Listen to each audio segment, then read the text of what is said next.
this video, I'm going to show you how to send a fax from the Sharp 4050. From the main menu, simply hit fax.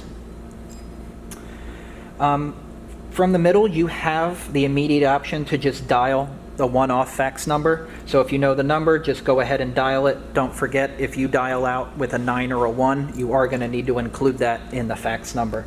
But for this purpose, I'm going to come to the address book and select one we already have saved. Address book. So we want to send one to Fraser. Select it, hit OK, and you'll see the destination populate there. So you have a bunch of main options here on the left-hand side. First being exposure, which is your light and dark. You can simply just adjust that grid left or right, left for light, right for dark. Hit OK to lock that decision in. The resolution is standard, which is fine for your typical fax.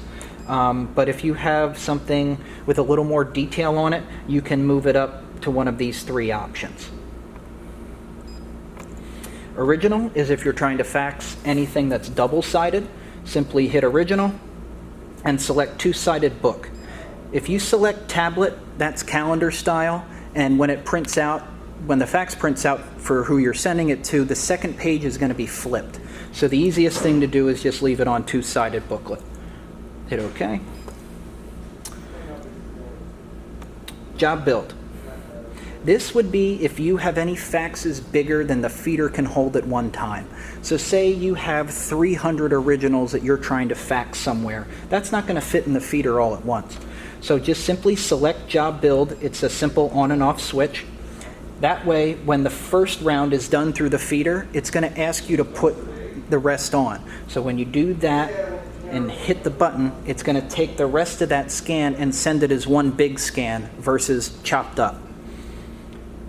Mix size original is if you're trying to fax different size pages. So if you have 8.5 by 11, legal, which is 8.5 by 14, or ledger, which is 11 by 17, you can pile all of those pages up on your document feeder at the same time, but simply check the box for mix size original so the machine knows to adjust when those pages go through. And the last option, original count, is just if you want to see how many pages that you are faxing. So if you don't know and you would like to know, this will count the pages as they go through the feeder. But for this purpose, we're selected at Fraser. Put your document on the glass or in the feeder. Once you do that, the start button will be highlighted. Simply hit start, and away that fax will go.